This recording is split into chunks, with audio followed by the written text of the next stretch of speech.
Assalamualaikum warahmatullahi wabarakatuh. Rabbi bil Mustafa balligh maqasidana waghfir lana ma madha ya wasi'al karami.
Hadratil Mukarram Kiai Haji Dr. Andes Muhammad Ja'far, Kiai Haji Zulfa Mustafa Muqarrib bin Yusuf, Kiai Haji Ahmad Habibi Abdul Rashid Ramli, matta'anallahu fi tuli hayati, Urus Majelis Ta'lim Ukhuwah Islamiyah Ustaz Haji Muhammad Tahir dan juga Haji Basrail, pengurus Masjid An-Nasuha Bapak Ustaz Haji Muhammad Syatibi dan seluruh pengurusnya, serta para hadirin jamaah, bapak-bapak, ibu-ibu dan saudara-saudaraku yang dimuliakan oleh Allah Subhanahu wa taala. Puji syukur kita panjatkan kehadirat Ilahi Rabbul Ghafur atas ridha dan kudrat iradatnya. Pagi hari ini kita dapat berkumpul bersama dalam majelis kita. Semoga langkah dan niat kita dan apapun yang kita lakukan dari kebaikan-kebaikan di pagi hari ini semuanya menjadikan satu sabab dan wasilah Allah menurunkan rahmatnya kepada kita semua, sehingga yang hadir tidaklah bangkit dari tempat duduknya kecuali dosa-dosanya diampuni oleh Allah Subhanahu wa taala, hajatnya dikabul diijabah oleh Allah Subhanahu wa taala. Amin ya rabbal alamin. Wa ila hadratir rasul ala hadhihi niyyah wa ala kulli niyyatin salihah wa ala man nawasala fi salih wa ila hadratil nabiyil mustafa سيدنا وحبيبنا وشفيعنا مولانا محمد صلى الله عليه وآله وسلم وعلى آله وأزواجه وذريته وآل بيته الكرام ونخص خاصة بحضرة مؤلف هذا الكتاب السيد الشيخ زين الدين بن علي المنباري الفناني وسيد الشيخ نواوي بن عمر الجاوي وجميع مشايخنا وأستاذنا معلمينا في الدين الأحياء وميتهم أن الله يعلي درجاتهم في الجنة وينفعنا من بركاتهم وأسرارهم وأنوارهم وعلومهم ونفحاتهم في الدين والدنيا والآخرة وإلى أرواح والدينا وآبائنا وجميع المسلمين والمسلمات والمؤمنين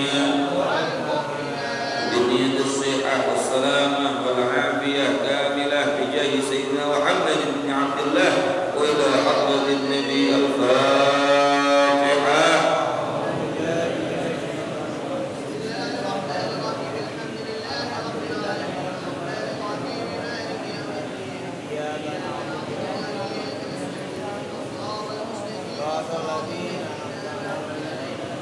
غير المغضوب عليهم ولا الضالين رب اغفر لي ولوالدي آمين. Semoga Allah memberi dosa dan dosa kedua orang tua kita. Amin. Bismillahirrahmanirrahim. Qala al-musannif rahimahullah ta'ala wa nafa'na bi 'ulumihi wa amanna bi asrarihi fid dharain. Amin. Halaman 19 paling bawah.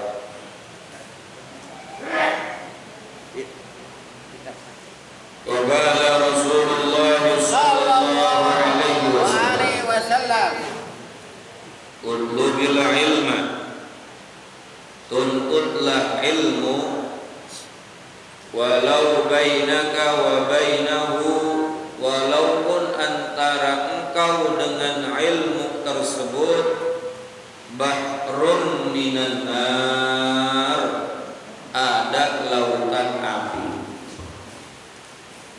Nabi nyuruh kita untuk menuntut ilmu walaupun antara kita dengan majelis ilmu itu terdapat lautan api. Masya Allah. Di rumah kesini ada lautan api nggak? Jangan lautan api, empang aja nggak ada. Zaman dulu masih ada kali, pakai jembatan, banyak orang haji, alhamdulillah. Sekarang jalanannya udah cakep, kemana-mana aksesnya udah gampang, alhamdulillah. Kalau ukhuwah mah masih banyak. Ya, Nabi kasih tahu tuh, walaupun antara kamu dengan tempat ilmu itu ada lautan api, tetap nuntut ilmu. Masya Allah. Karena saking pentingnya ilmu. Bagaimana kalau ada orang menuntut ilmu tetapi pada saat dia ada orang ibadah tapi yang saat bersamaan dia tidak menuntut ilmu, sehingga dia tidak mengetahui tata cara ibadah, syarat sahnya ibadah, rukun-rukunnya ibadah, batal-batalnya ibadah. Sehingga Ibnu Ruslan berkata di dalam salah satu syair dalam kitab Zubatnya, fa kullu man bi ghairi ilmin ya'malu a'maluhu mardudatun la tuqbal. Fa kullu man, setiap manusia bi ghairi ilmin, tanpa dasar ilmu, ya'malu, berbuat amal ibadah. Ya sholat tapi gak ada dasar ilmunya. Dia puasa tapi gak tahu dasar ilmu puasanya, gak tahu tata cara niatnya, gak tahu syarat rukunnya. Dia baca Quran gak tahu makharijul huruf, gak tahu ikhfa, idgham, idhar. Ibadah seluruhnya tanpa dasar ilmu, a'maluhu, maka perbuatannya mardudatun, ditolak, la tuqbalu, tidak diterima. Maka saking pentingnya ilmu, Sampai-sampai Nabi bersabda, walaupun antara dirimu dengan majelis ilmu itu terdapat lautan api, tetap wajib nuntut ilmu. Masya Allah. Nah kalau dikiaskan zaman sekarang, walaupun sekarang lagi corona,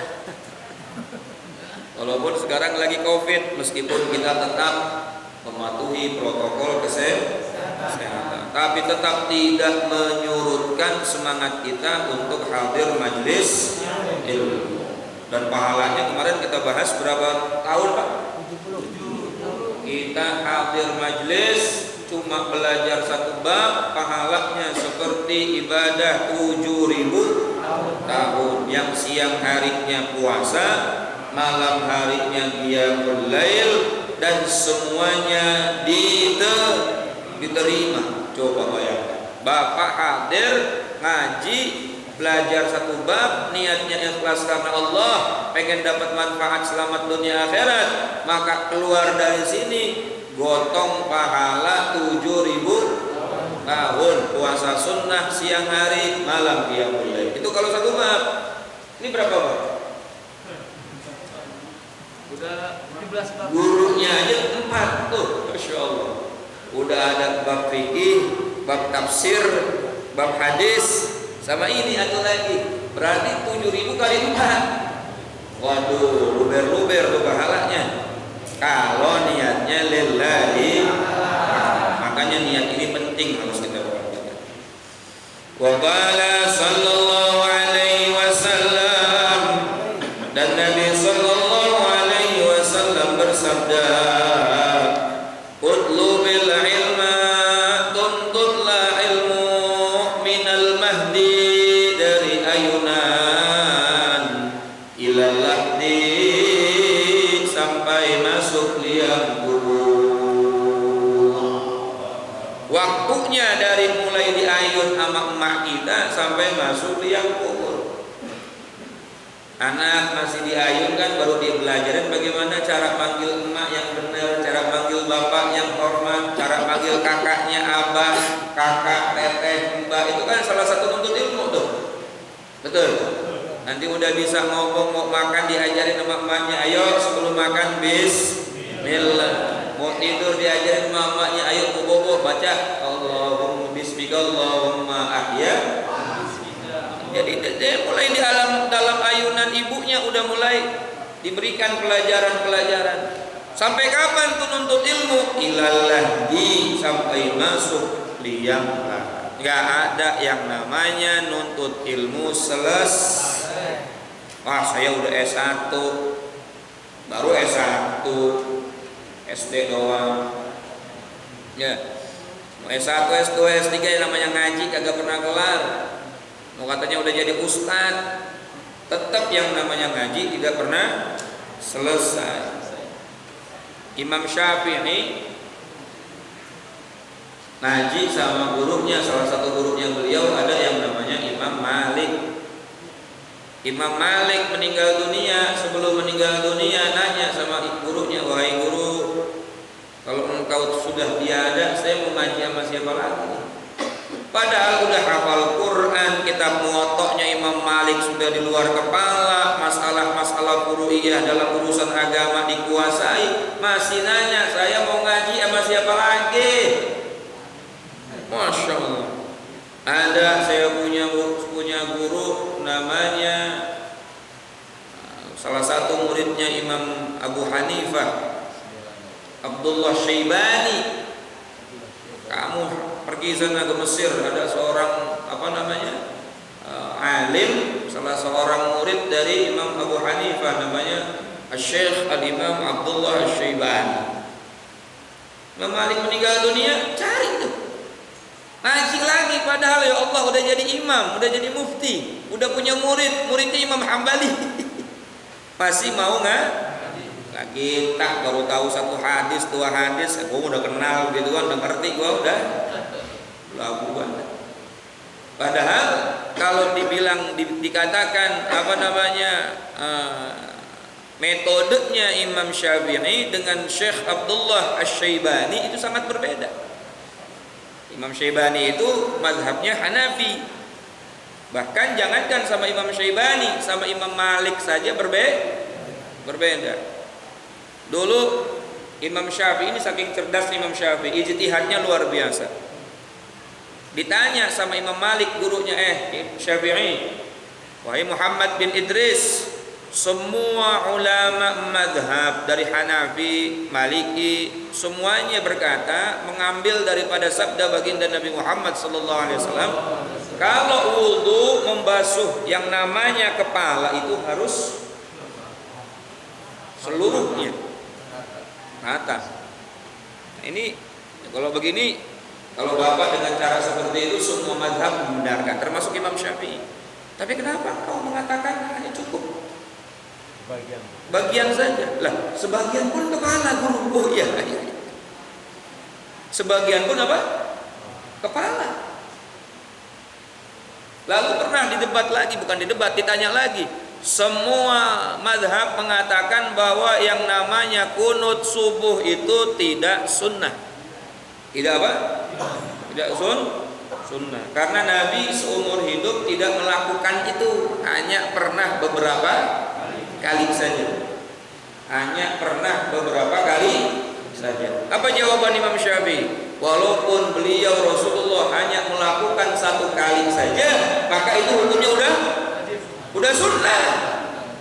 Maka hukum kunut sunnah. Kata Imam Haiki, benar-benar kamu itu cerdas sekali. Bener nggak? Jadi kalau bisa ehonya dikecilin nih biar jelas nih. Ehonya dikecilin biar jelas. Nah, seandainya Nabi hanya melakukan sunnah itu cuma satu kali, maka hukum perbuatan itu hukumnya apa? Ya sunnah, udah selesai. Maka akhirnya ijtihadnya Imam Syafi'i pun diterima oleh seluruh ulama. Nah, sekelas Imam Syafi'i selesai belajar sama satu guru, dia cari guru yang lain. Sekelas Imam Syafi'i sudah mendapatkan semua ilmu yang dia inginkan, dia cari ilmu yang lain. Nah, ini semangatnya harus kita ikutin. Makanya guru-guru kita, ulama-ulama kita itu nggak puas. Habis pesantren di sini pindah ke pesantren ini, pindah lagi ke pesantren ini, kemudian mulazamah. Apa itu mulazamah? Kumpul sama ulama, dia ikut ngaji sama ulama walaupun udah ada di rumah, itu namanya mulazamah. Jadi nggak pernah selesai yang namanya nuntut ilmu sampai mati. Dari TPA sampai TPU.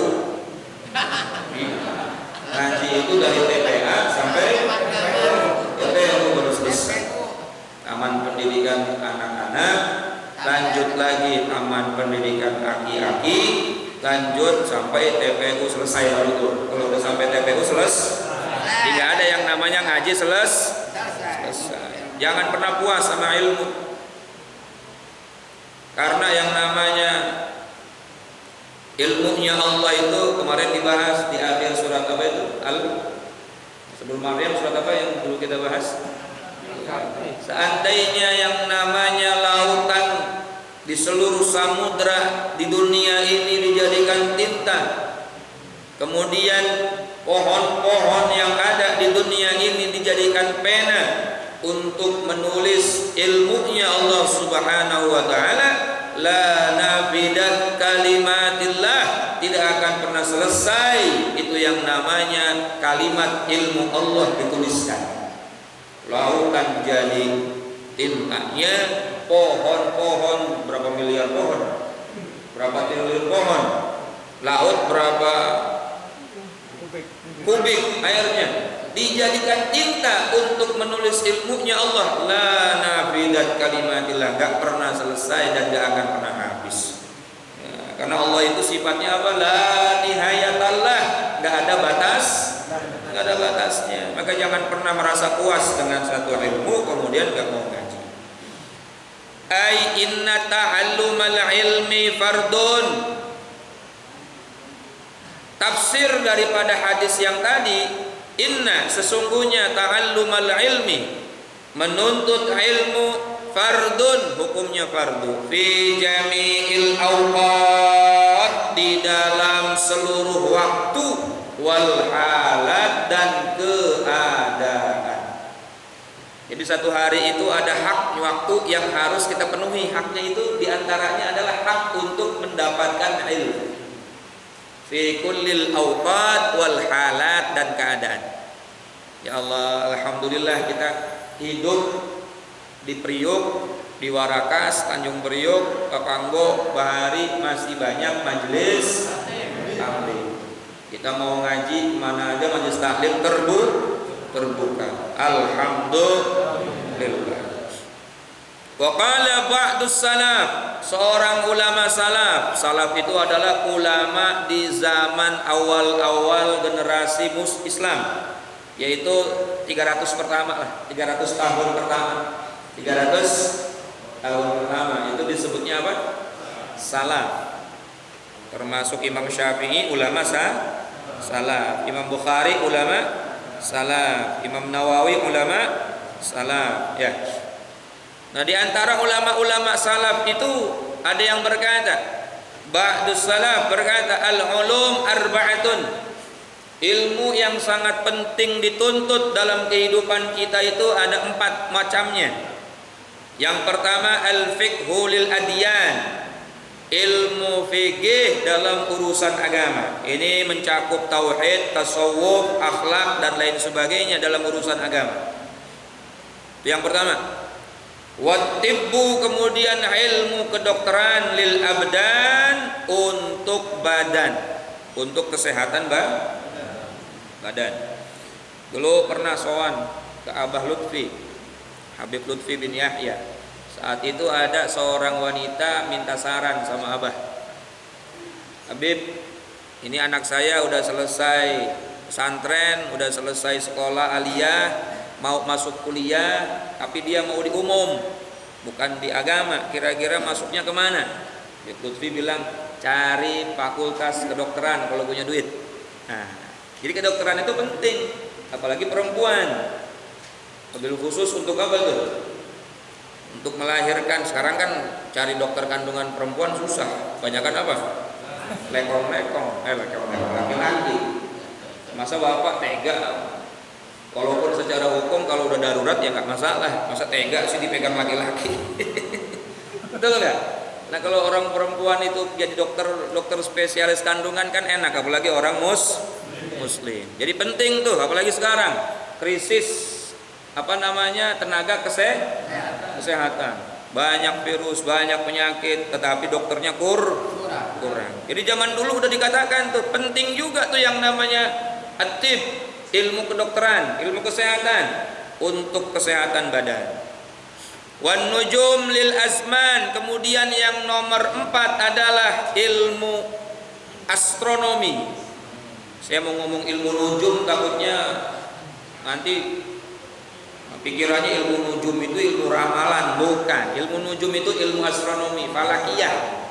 Lil azman, untuk menghitung zaman, untuk menghitung hari, untuk mengetahui waktu sholat, untuk mengetahui hilal terlihat atau tidak, masuk syarat, sudah masuk tanggal 1 atau belum. Itu masuknya dalam ilmu nujum, ilmu falak. Penting gak nih?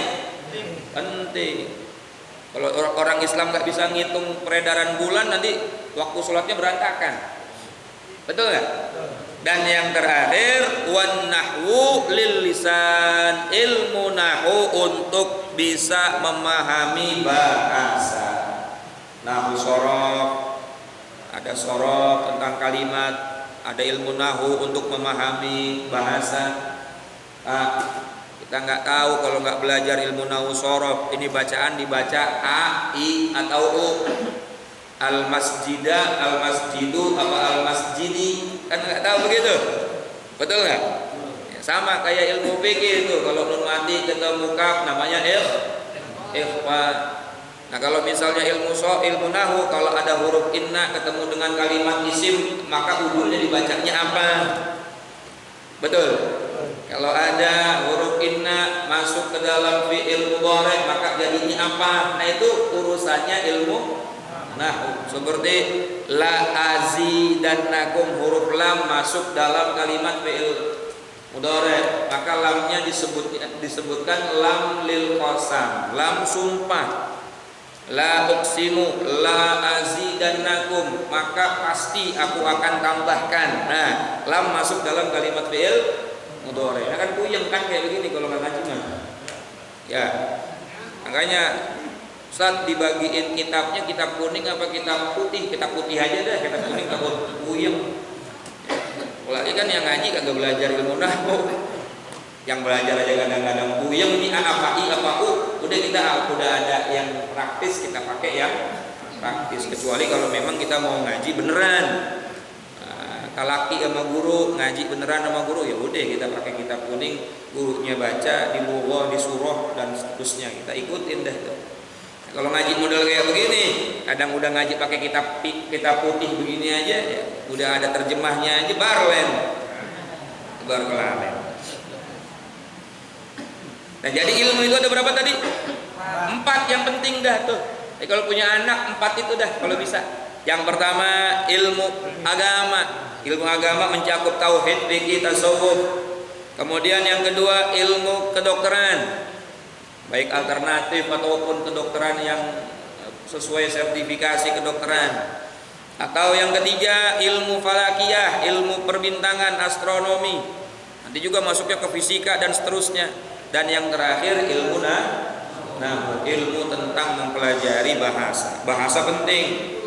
Wah, kalau ada kiai ustadz pinter 5 bahasa kan mantep tuh, bahasa Arab, bahasa Rusia, bahasa Tiongkok, bahasa Jerman, bahasa Itali, mantep nggak tuh? Mantep. Kalau kita kan biasanya bahasa binatang.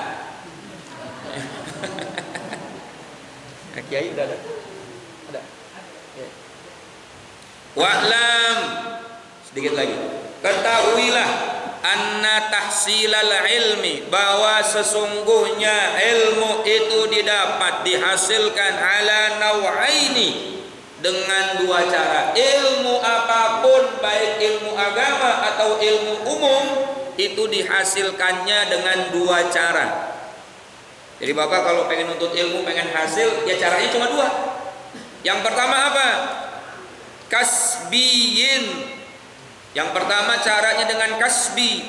Yang kedua apa? Sama'iyin. Yang kedua caranya dengan sama'i. Apa kasbi, apa sama'i? Wallahu a'lam bishawab. Nah, minggu depan kita lanjutin lagi. Yang namanya metode menuntut ilmu itu dengan 2 cara. Yang pertama kasbi, yang kedua sama'i. Kalau nggak pakai 2 cara ini, sampai butak sariawan nggak bakal dapat ilmu, apalagi manfaat nggak ngumpul. Jadi ada kasbi, ada samai. Mudah-mudahan sehat panjang umur. Ketemu minggu depan. Kita bahas cara menuntut ilmu dengan kasbi atau dengan samai dan syarat-syaratnya, biar kita pada saat menuntut ilmu ada hasilnya. Kurang lebihnya mohon maaf. Assalamualaikum warahmatullahi wabarakatuh.